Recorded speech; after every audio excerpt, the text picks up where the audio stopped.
Please take your seats. Good morning, Mr. Hardial. You can call the case. Caribbean Court of Justice Appellate Jurisdiction on appeal from the Court of Appeal of Guyana, CCJ Appeal number 14 of 2017, between Chandra Singh, Bhagwantlall, Mossal and Alvin Alves for the delivery of judgment this morning. Can we have the appearances for the court, please? May it please your honors, Ms. Kissoon appearing for the appellant. Your Honor, I appear for the respondent. Thank you very much. The judgment will be delivered by Justice Rachnath Lee. Thank you, Justice Witt. I will read a summary of the judgment, and I wish to say at the outset that the summary is not intended to be a substitute for the reasons of the Caribbean Court of Justice or to be used in any later consideration of the court's reasons. The estate of Laban Abrams included the property at Lot 14, Mortis Mahaikuni River, and we call this the land. In March 1989, the appellant, Chandra Singh, was in possession of the land, having signed an agreement for sale with some of the heirs of Abrams. No transport was ever passed to Singh, despite his continued possession of the land. The second respondent, Alvin Alves, a grandson of Abrams, commenced proceedings for prescriptive title in the land court by petition number 2710 of 1994. In the petition, he claimed that he had been in actual possession of the land. The Commissioner of Title granted Alves a declaration of title in 1997, and in 1999, Alves obtained transport number 316 of 1999 in respect of the land. Alves sold the land to the first respondent, Bhagwantlall Mossal, who was represented in the sale by his brother Ramotar Mossal. Mossal thereafter obtained transport number 1317 of 1999. In May 2003, Singh initiated these proceedings against Mossal and Alves, claiming 1. Damages for fraud committed by Alves in petition 2710 of 1994, 2. Damages for trespass committed by both Mossal and Alves, and 3. An injunction preventing Mossal and Alves from entering or attempting to enter upon the land or selling, mortgaging, or otherwise alienating the land. The trial judge, Mr. Justice Bob L. Drakes, found that Alves, Mossal, and Ramotar conspired to defraud Singh of the land through Alves' petition for prescriptive title. Although Singh did not specifically ask for the respondent's transports to be set aside, the trial judge held that Singh should be restored to the position he occupied as possessor of the land before the fraudulent transports were obtained. He therefore set aside the fraudulent transports and granted an award for damages for trespass as well as the requested injunction. Mossal and Alves appealed the order of the trial court, which had set aside the transports. By a majority decision, the Court of Appeal allowed their appeal, holding that 1. Singh had no legal capacity to initiate proceedings against Alves and Mossal, as the agreement for sale between Singh and the heirs of Abrams' estate did not confer or vest any legal or equitable interest in the land in Singh's favor. 2. Singh's 2003 claim was not filed within 12 months after the discovery of the respondent's fraud, and as such, it was barred by Section 22 of the Deeds Registry Act and 3. The trial judge erred in cancelling the transports when Singh did not specifically ask for such relief. Cummins Edwards, acting Chief Justice at the time, in her dissenting judgment, however, found that 1. Since it was undisputed that Singh had been in possession of the land Singh therefore had standing to bring a claim for damages for trespass. 2. High Court Order 23, Rule 4 empowered the trial judge to set aside the transports once the judge was satisfied of the respondent's fraud, albeit Singh did not specifically request such an order. And 3. Even if the claim was not brought within 12 months of the discovery of the fraud, there existed an equitable jurisdiction to set aside the fraudulent transports outside Section 22 of the Deeds Registry Act. This last issue is not a matter that we have dealt with in our judgment because it has not been necessary.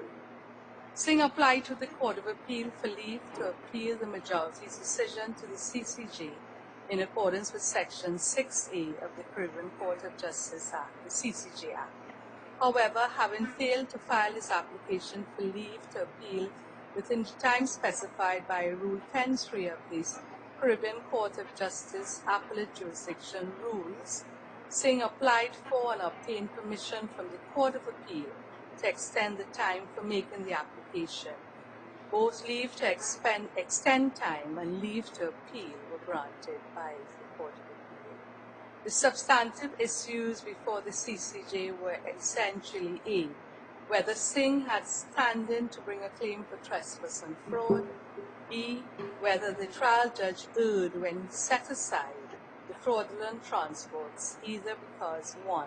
Singh failed to bring his claim within 12 months after he discovered the fraud, as required by Section 22 of the Deeds Registry Act, or 2. Singh failed to request specifically that the transports be set aside. The court also considered the respondent's submission that the Court of Appeal had no power to extend the time specified in 10.3 of the CCJ rules for the filing of an application to the Court of Appeal for leave to appeal to the CCJ in accordance with Section 6A of the CCJ Act. In the main judgment of the court delivered by Justice Bhagwantlall, the court held that upon the proper construction of the CCJ Act and the CCJ rules, the Court of Appeal had no power to extend the time specified in Rule 10.3 of the CCJ rules. Had such a power existed, it would have been made explicit in Rule 10.3. In the court's view, Rule 5 of the CCJ rules, which allows for time limits specified by the CCJ rules to be extended, only apply to time limits prescribed for proceedings before the CCJ and not for proceedings in the Court of Appeal. It therefore meant that an applicant who finds himself out of time for filing an application for leave to appeal as of right under Section 6 of the CCJ Act had to seek special leave from the CCJ under Section 8 of the Act.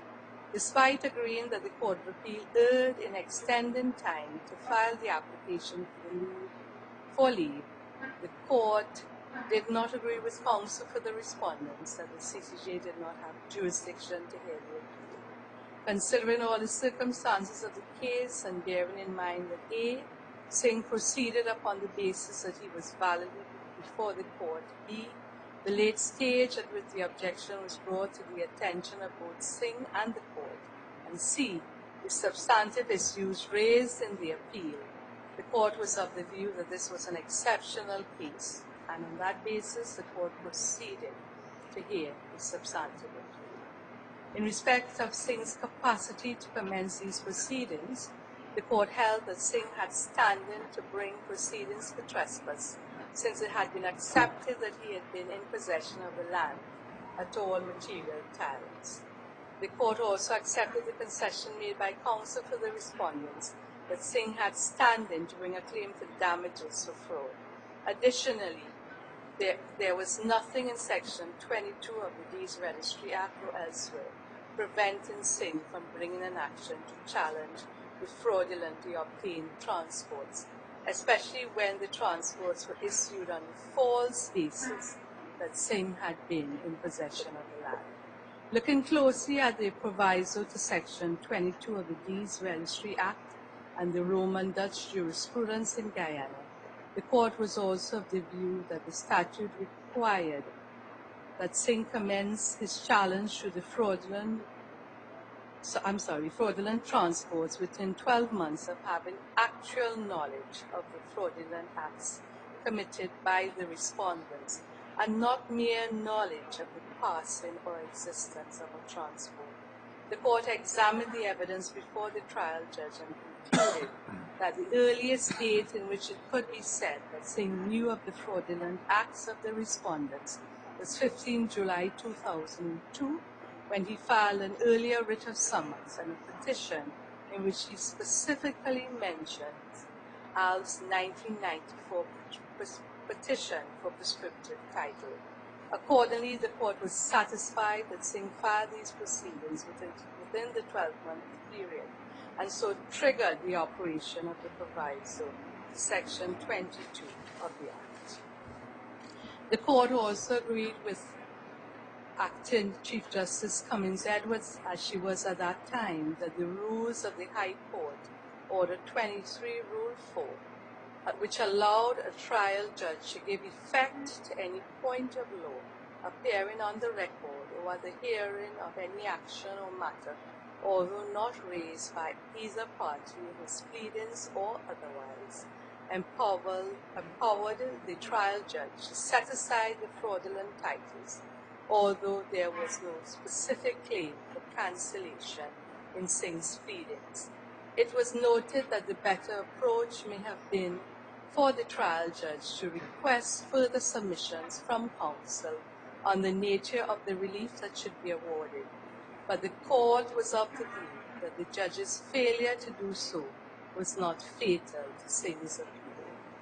In a brief concurring judgment, the Honorable Mr. Justice Barrow emphasized that contrary to the submissions by counsel on behalf of Singh, the CCJ in Mohan against Fasad and Attorney General of Guyana against Dipcon Engineering was far from, the CCJ in those two cases was far from acknowledging the existence of a power in the Court of Appeal to extend time for appeals to the CCJ pursuant to Section 6A of the CCJ Act. The Honorable Mr. Justice Barrow underscored the distinguishing factors between Singh's case and that of Dipcon.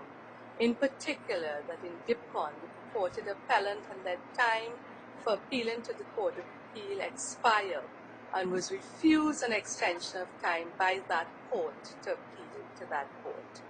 The Court of Appeal, after its refusal, then purported to grant leave to the appellant to appeal to the CCJ against the refusal to extend time. When the matter came before the CCJ, the court confirmed its earlier decision in Mohan that there existed no appeal as of right to the CCJ pursuant to Section 6A of the Act, and that the recourse of the appellant was to have applied to this court for special leave to appeal pursuant to Section 8 of the Act. Having regard to the court's reasoning outlined above, we allow the appeal in this matter and we declare the fraudulent transports void.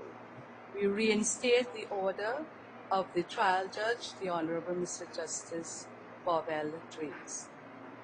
The respondents are also ordered to pay to the appellant the costs ordered by the courts below and basic costs in the appeal. The full judgment, I believe, will be available on the website. And if everything is all right, you already have the text of the full judgment. Is that correct? Yes, we do, Your Honor. We have a draft.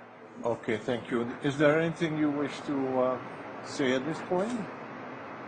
No, please, Your Honor. Much obliged. Okay, thank you very much. Record, please, Your Honors. Thank you. Then this concludes this particular session. Thank you very much. Court rise.